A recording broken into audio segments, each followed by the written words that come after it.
Bien, entonces les presento, si es que es necesario, a Rodrigo Pascual, que también es parte del grupo de logística, del laboratorio de gestión de activos y del departamento de ingeniería de minería. Así que adelante, Rodrigo, y relleno todavía más. Imagino que vas a hacer, no te vas a extender mucho porque la gente va a estar con hambre, así que no va a ser muy bienvenida a todos.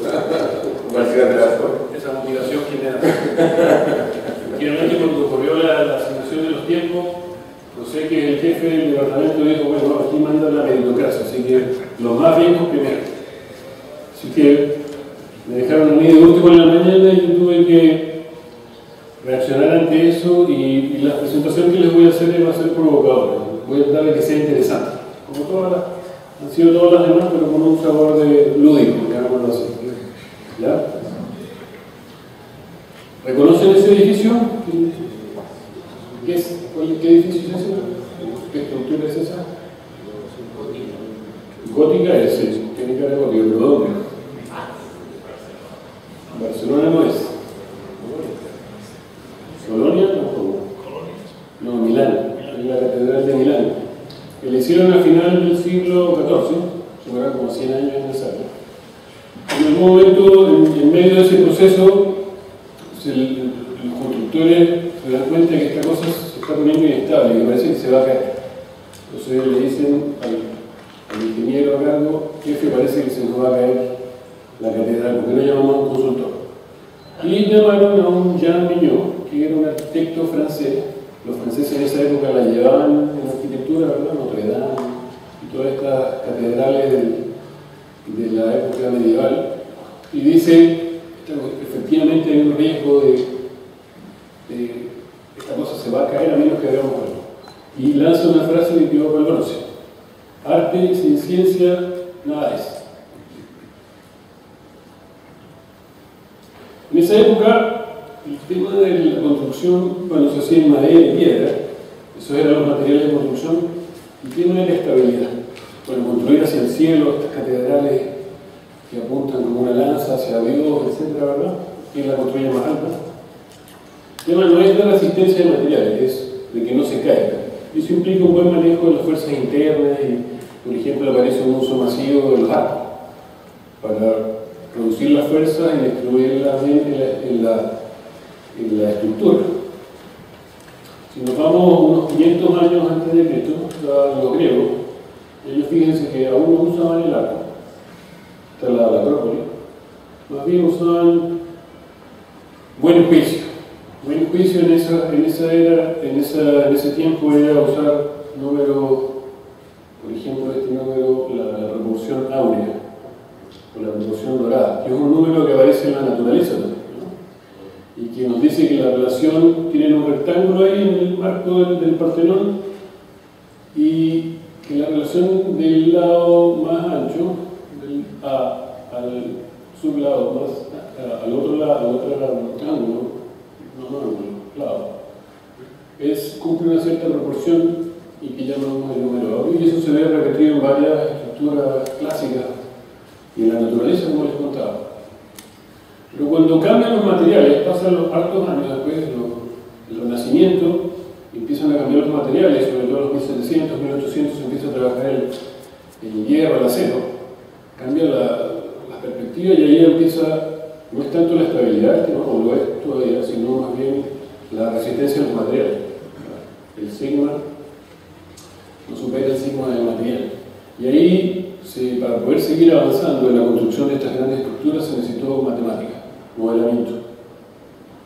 Y ese modelamiento viene de varios lados, de varios grandes autores famosos, que son los que están ahí, pero sobre todo el maestro, el gran padre de la ingeniería estructural moderna es Navier, que en 1826 publicó las famosas ecuaciones de Navier.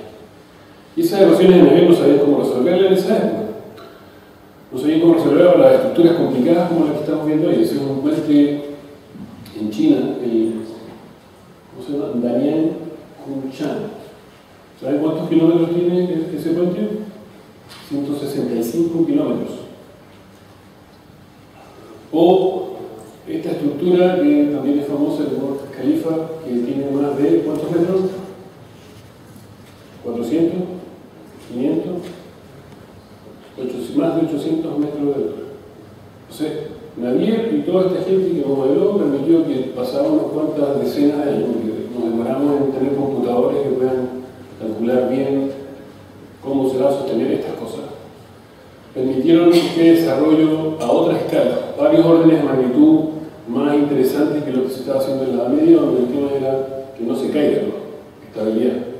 Aquí trabajamos otro orden de magnitud. Entonces, ustedes dicen que tiene que ver esto con gestión de activos.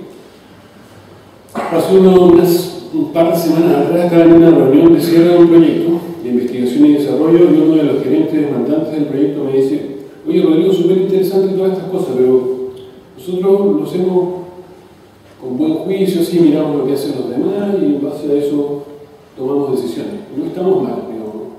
Nuestros costos son competitivos y que nos ganamos los contratos, así que todo bien.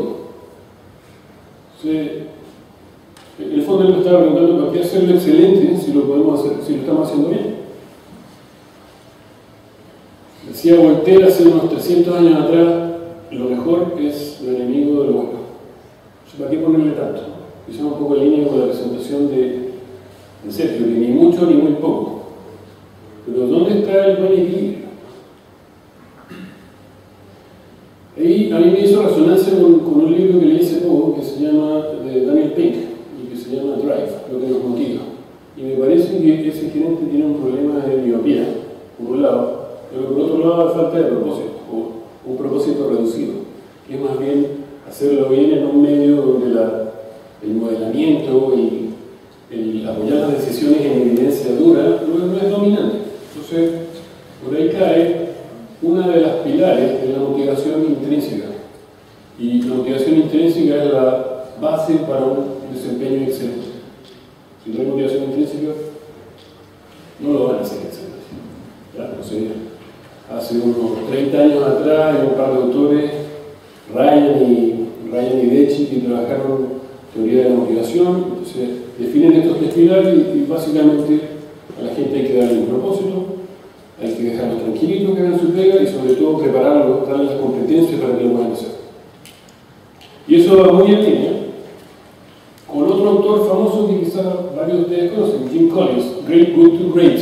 ¿Quién me puede decir quién lo ha escuchado previamente de esta presentación? Good to Great, ¿ok? Poquito.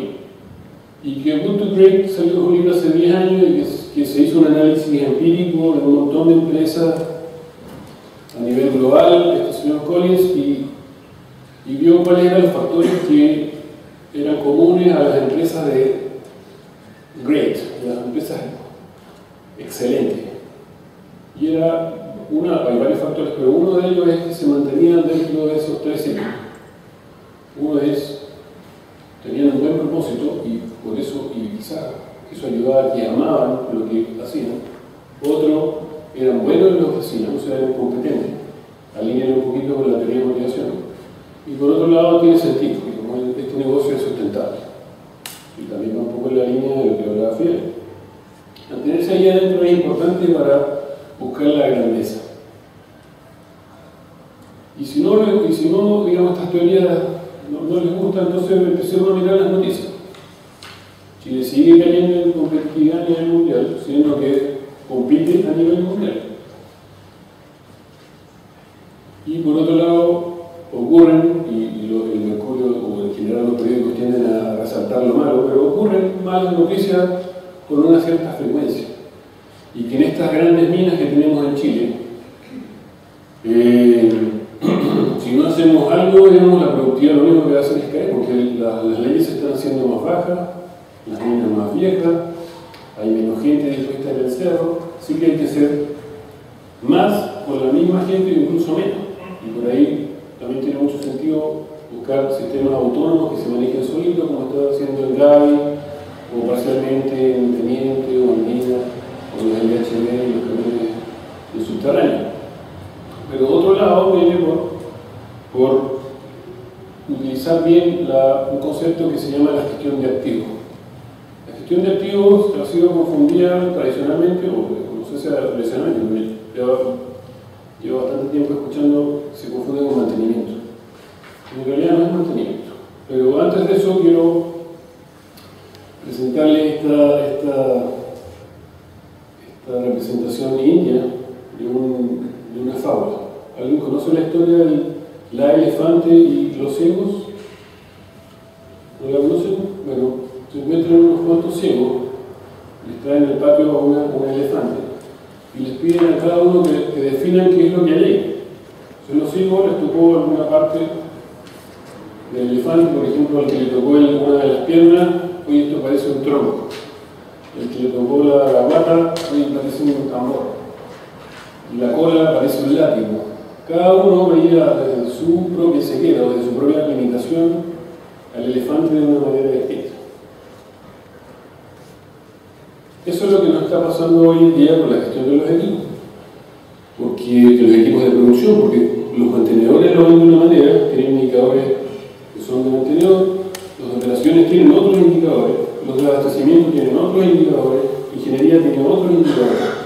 Y realmente entre sí no comparten una visión sistémica que los ayuda a tomar mejores decisiones.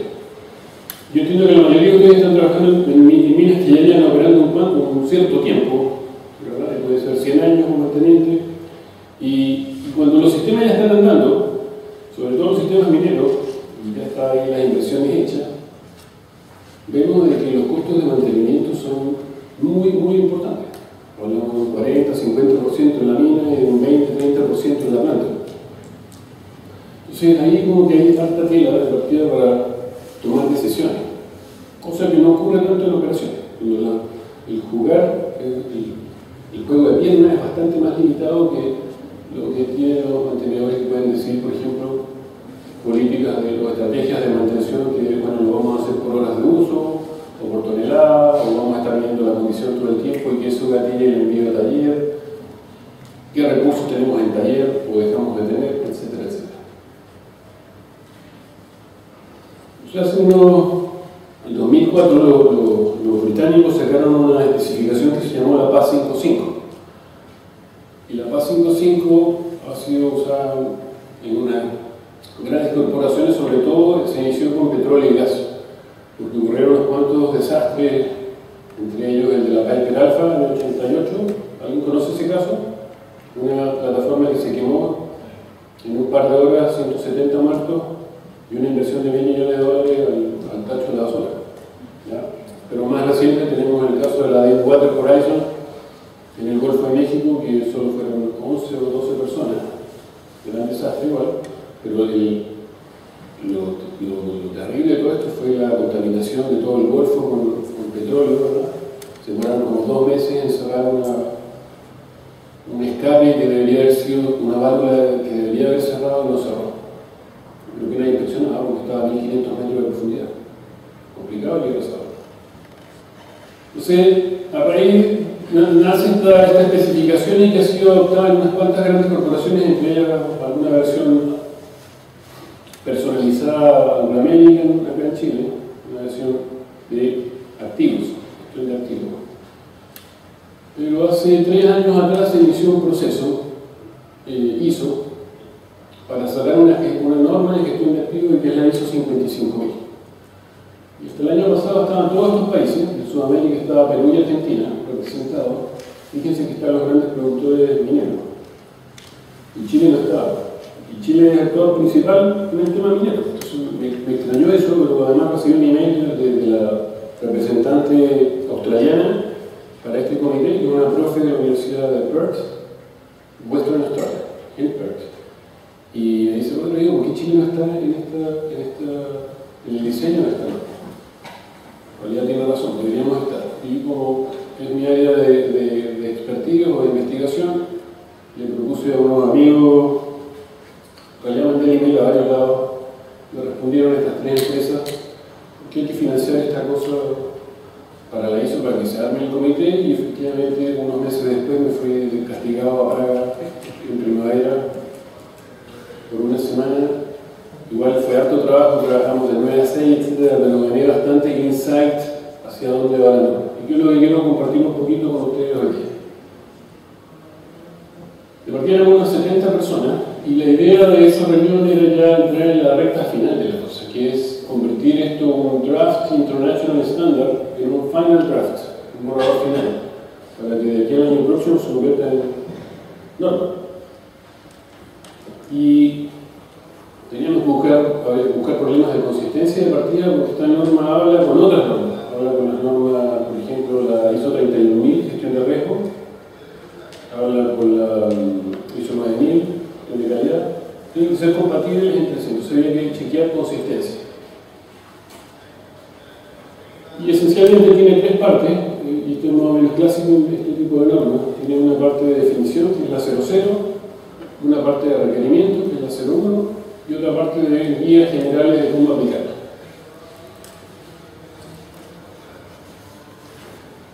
¿Qué perfiles tiene la gente a caballo sobre este tema? Verlos aquí.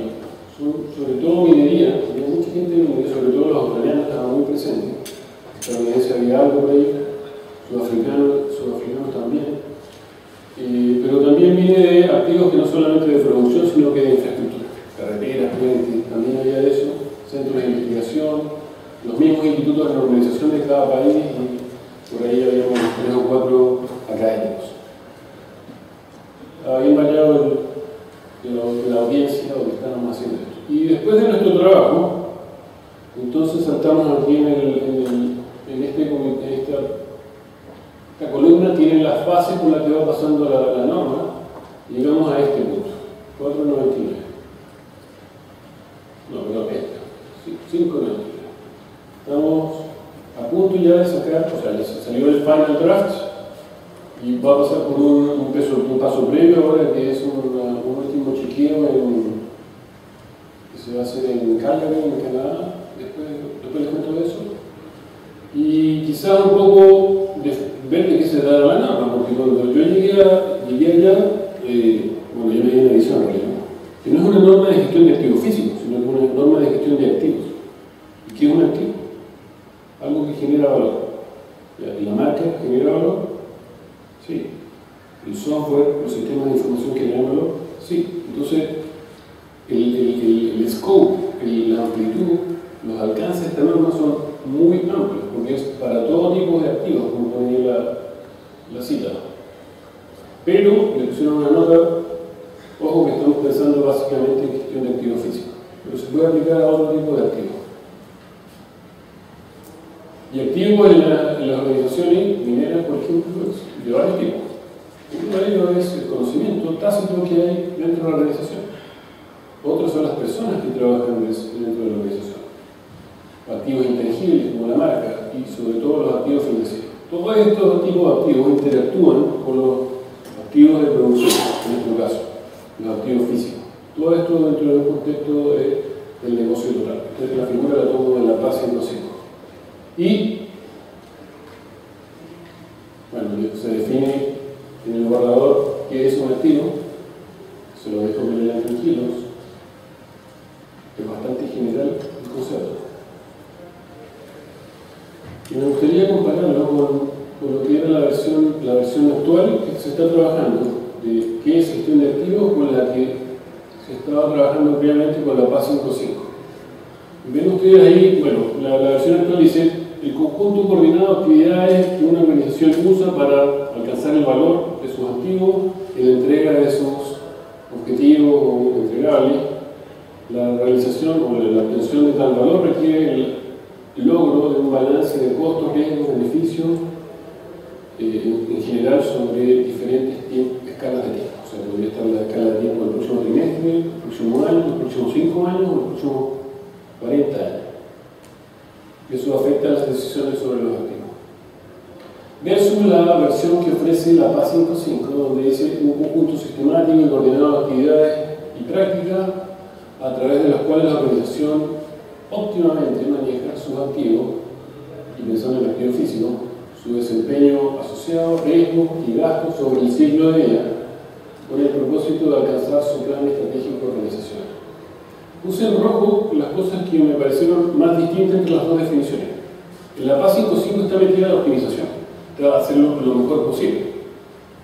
En cambio acá está alcanzar los objetivos, un poco más mediocre la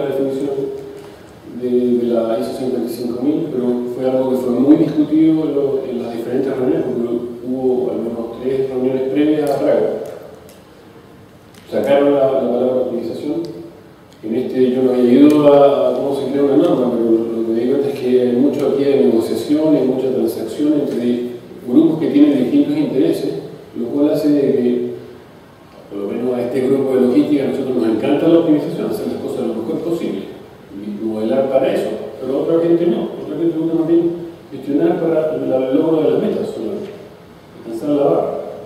Entonces se nota aquí en la redacción. Y el tema, lo otro importante o simpático de la base 5 es el ciclo de vida, que no hay que pensar en el corto plazo, sino que en el largo plazo. Acá dice sobre diferentes escalas de tiempo. ¿Okay? En particular, al laboratorio de gestión de activo físico le gusta ese tipo de activos, algo que se pueda tocar. Así que nos vamos a centrar en ello, en lo que queda de presentación.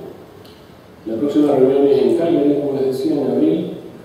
El comité, el que quiera unirse, es gratis, porque ya se formó. Aquí se ponía al principio, lo que costaba un poquito, no mucho, pero si les interesa el concepto, vamos a organizar reuniones en los próximos meses antes de Calgary para tomar una posición como país. Yo estoy de representante ante ISO para el tema, están esas tres empresas, pero si les interesa el tema y queremos discutir entre nosotros, únanse al team chileno y ojalá seamos varios en esa última reunión antes de que estas cosas sean normas, y yo creo que eso nos va a ayudar un poco a ganar momentum en la implementación posterior de esta nueva creación. Futuro. Y ya voy a ir cerrando, no me quiero extender mucho para que tengamos tiempo para la mesa redonda, alrededor de 1 o 2 minutos, y lo que nos dejaron aquí mis amigos. Formar un laboratorio. Yo veo aquí, bueno, que partido ustedes saben, en Chile tenemos un problema serio en cuanto a que la inversión en investigación, desarrollo y innovación es muy baja. Si los países OCDE están sobre 2%, en nuestro chilito está debajo del 0,5%. Y ese 0,5% esencialmente lo pone el gobierno, no lo pone la industria.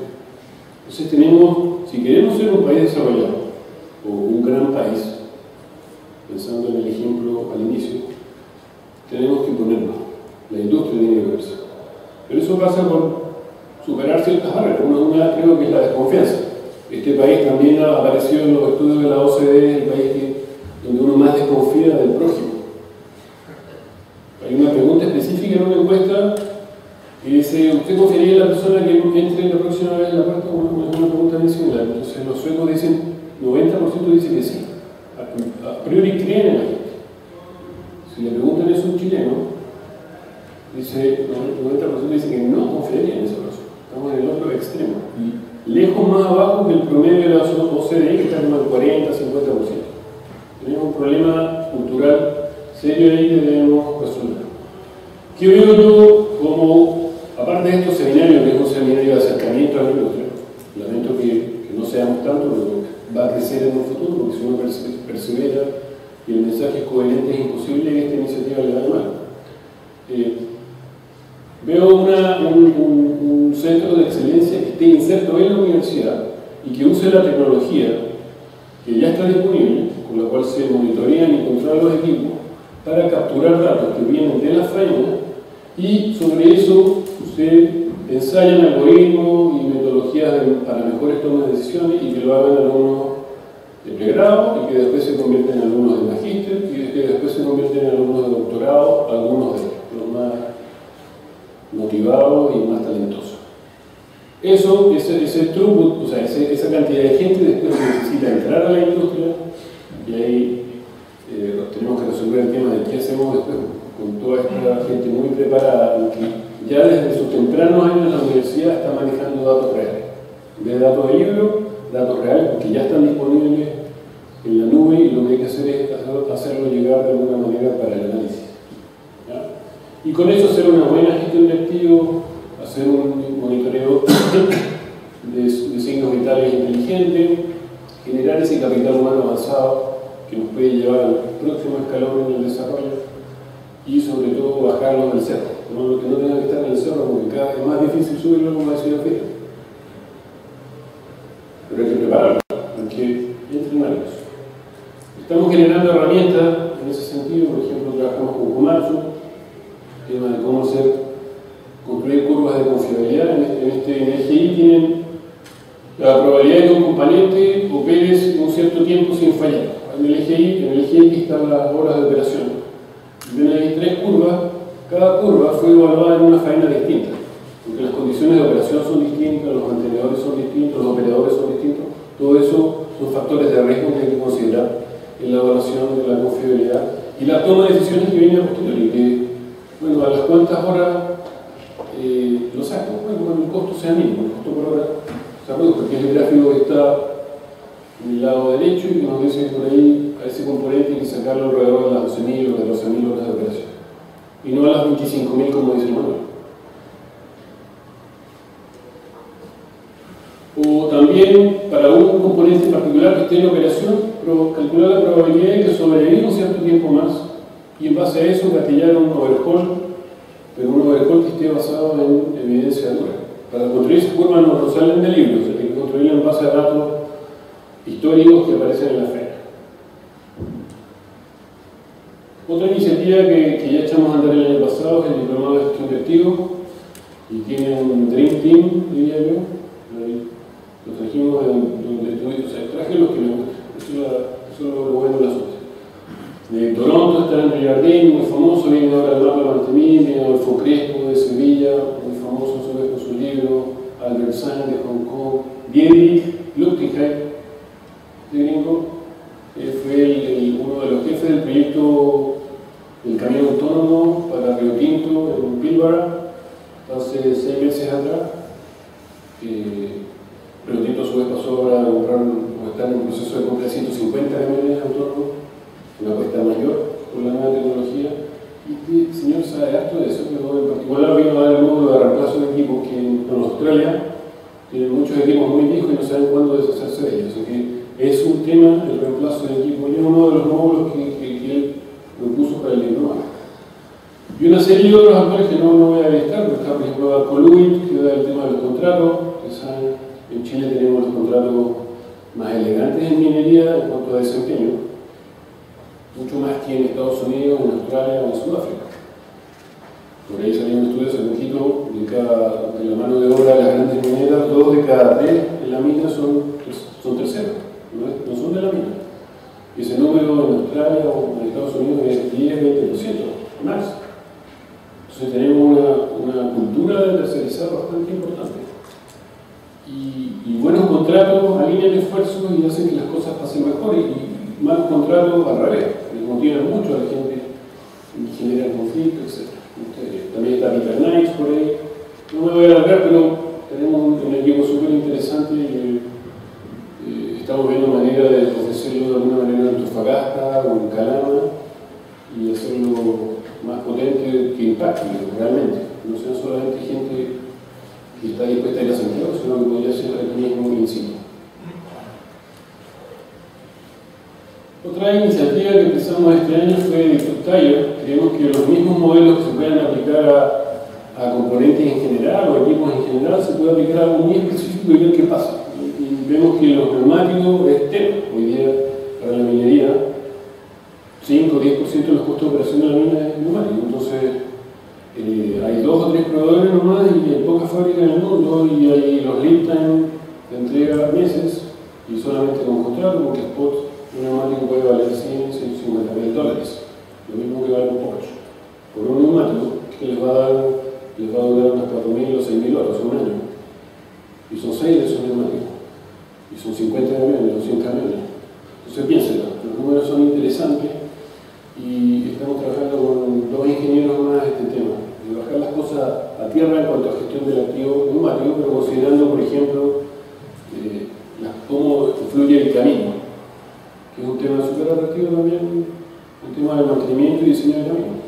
En noviembre viene Roger Thompson. Roger Thompson es un profe que antes trabajaba en Pretoria y ahora está en Porting, en Perth, y que es el rey del camino en cuanto a diseño y mantenimiento. ¿Ya? Así que va a ser parte del módulo también. Bueno, ya cerrando mi presentación, hay que hacerle caso a los gurús. Si queremos un futuro grandioso, hay que tratar tratar de crearlo, hay que buscarlo, que no se nos caiga encima. Tenemos para ello que fijar una política clara, sistémica, porque hay una política muy clara. Los romanos se lanzaron desde generales tipo Aníbal, molestando, ¿verdad?, haciendo ruidos en la bota de Italia, y dice aquí, y además Cartago le hacía competencia en cuanto a que eran los buenos comerciantes, así que tenemos que destruir a la ciudad, bueno, el imperio que está en el norte de África. Y no cejaron hasta que no quedó piedra sobre piedra. Una política clara, se demoró unos cuantos años hacerlo, pero con eso lograron dominar el mundo. Clave para esto es la innovación. Y la innovación es una cosa que no es de un día para otro, no son apuestas únicas, sino que es un volante de inercia en la medida en la cual se vaya invirtiendo en él para ganar más momentum, va generando más resultados. Hoy por hoy yo veo que en Chile estamos así como de agoteo. Sale una iniciativa y a los años sale otra, con lo cual no se genera el momentum que nos haga saltar a ser un productor de tecnología, sobre todo en minería. También que muchas veces tendemos a generar competencias, pero en cierto nivel de la organización y en el resto no. Y eso implica añadir una bolita en esa pirámide, tratando de hacer crecer el desempeño, pero esa bolita no se sostiene porque toda la organización, el resto de la organización no ha sido capacitada. Hay un problema de competencia y quizás es mejor un enfoque donde la preparación de la gente sea a todo escala. Y ahí creo que entra la universidad, y una buena universidad como la Universidad Católica, creo que es un buen socio. También, y como decía Sergio, los modelos son representaciones limitadas de la realidad. A nosotros, por ser academia, nos encantan los modelos, pero sobre todo tener en cuenta que estos modelos deben ser usados. Y con datos que sabemos que siempre van a tener algún grado de suciedad y van a haber datos incompletos, incoherentes, y a pesar de eso, igual hay que tomar decisiones. Solo me queda invitarlos a un seminario que hacemos semestre a semestre en la Católica. El próximo va a ser el 30 de noviembre, va a venir Andrew Jardín, que les decía que es el gurú en Toronto, y viene Roger Thompson, y por ahí vamos a traer a otro experto en mantenimiento remoto. Eso por el lado de la academia, pero también invitamos a amigos de la industria. Por ejemplo, la última vez estuvo el subgerente general de Andina, se me fue el nombre ahora. Siempre invitamos gente de la industria porque nos interesa mucho tener el feedback y poder inyectarlo en la investigación y en la docencia. Los alumnos presentan también estudios de casos que hacen con la industria, sobre todo la industria minera. Eso es.